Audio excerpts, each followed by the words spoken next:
δύσκολα τα πράγματα τότε, δεν ήταν εύκολο να βρεις φυτά.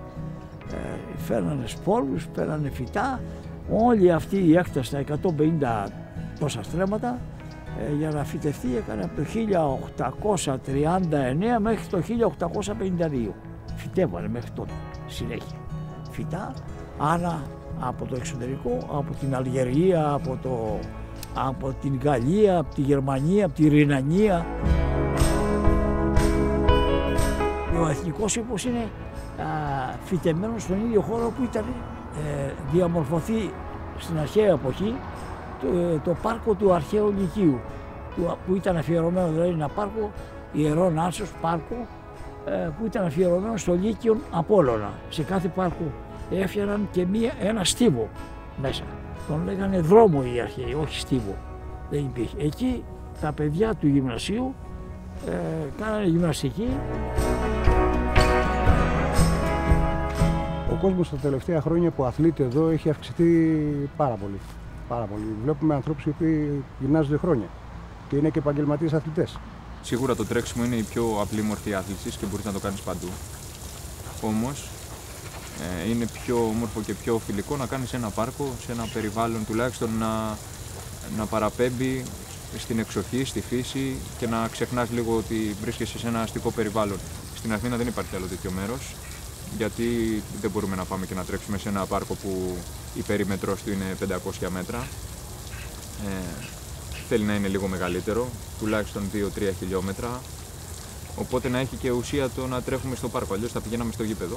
Είναι πιο ευχάριστο για μας και ένας χώρος πράσινου μέσα στο κέντρο της Αθήνας, από το να είμαστε κλεισμένοι σε κάποιο διάδρομο, σε κάποιο γυμναστήριο. Εναλλακτικά υπάρχει και αυτή η μορφή άσκησης. Αλλά σαφώς για μας, για τον ψυχισμό μας, για τον εσωτερικό μας κόσμο, φαντάζομαι ότι είναι πολύ καλύτερα. Αισθανόμαστε μια διέξοδο. Συγκρίνοντας με αρκετές πόλεις του εξωτερικού που συχνά επισκέπτομαι λόγω του τρεξίματος και των διεθνών μου συμμετοχών, δεν έχουμε αυτή τη σχέση που έχουν άλλοι λαοί με το πάρκο. Γι' αυτό κιόλας δεν υπάρχουν αρκετά πάρκα. Για να καταλάβουμε τους λόγους που οι Έλληνες δεν χρησιμοποιούν τα πάρκα ως χώρους ψυχαγωγίας ή φυσικής δραστηριότητας, θα πρέπει να αναφερθούμε και σε κάποιες αιτίες οι οποίες ανάγονται στο παρελθόν.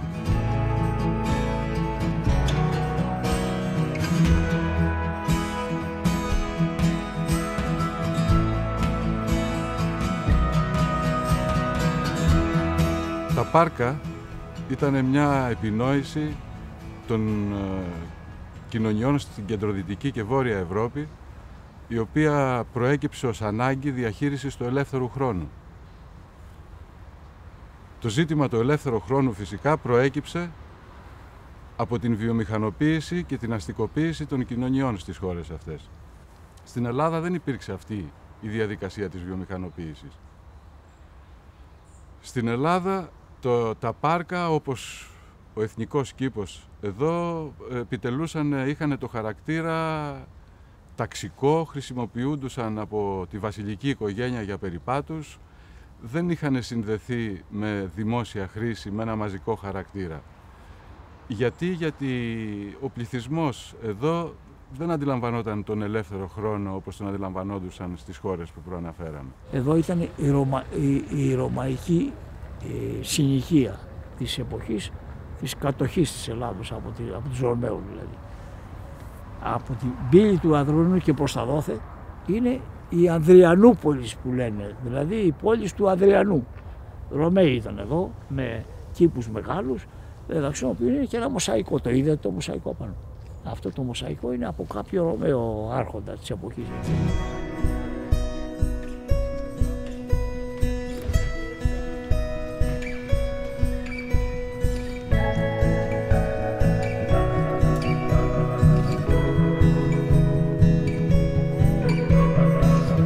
Η δράση ξεκίνησε το καλοκαίρι του 2011 με μία φίλη και οι δύο κάνουμε γιόγκα και θέλαμε να δοκιμάσουμε να το κάνουμε σε εξωτερικό χώρο, δηλαδή στη φύση. Και αυτό όχι πολύ μακριά από το σπίτι μας, σε κάποιο πάρκο. Οπότε ξεκινήσαμε στο Άλσος του Παγκρατίου και σιγά σιγά το δημοσιοποιήσαμε, δηλαδή μέσω ίντερνετ. Και άρχισε να έρχεται κόσμος από διάφορες περιοχές.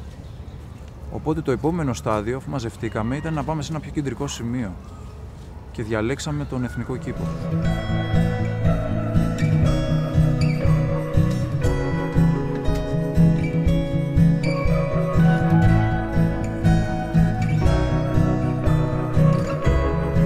Όταν κάνεις ένα είδος αθλητισμού, γυμναστήριο ή γιόγκα ή οτιδήποτε σε ένα κλειστό χώρο, επικεντρώνεσαι περισσότερο σε αυτό που κάνεις. Εδώ πέρα υπάρχει και κάτι πιο ανοιχτό. Υπάρχει ο ουρανός, τον οποίο τον ξεχνάμε. Κοιτάμε κάτω, συνήθως όταν περπατάμε ή στην καθημερινότητά μας, τις πολυκατοικίες. Εδώ πέρα είσαι εκτεθειμένος, δηλαδή ανοίγεις στον Εθνικό Κήπο.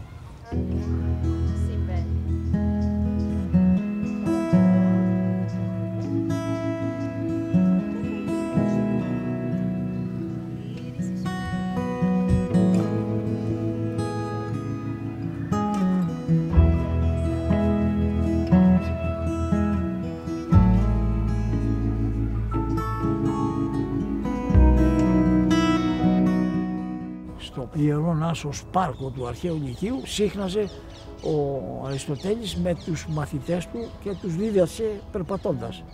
Εξού και η σχολή του ονομάστηκε περιπατητική. Σύχναζε δε επίσης και ο Σωκράτης σε κάποιο παγκάκι καθόταν εκεί και συζήταγε όλη την ημέρα.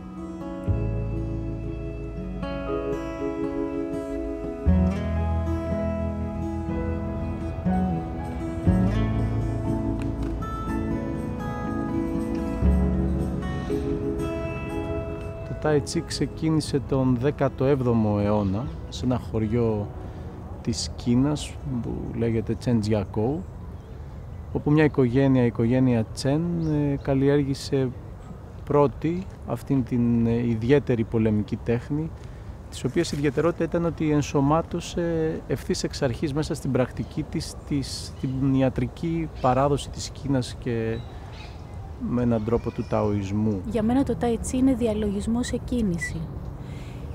Οπότε με αυτόν τον τρόπο το φέρνω και στη ζωή μου, στην κίνησή μου την καθημερινή και στις σχέσεις μου με τους ανθρώπους.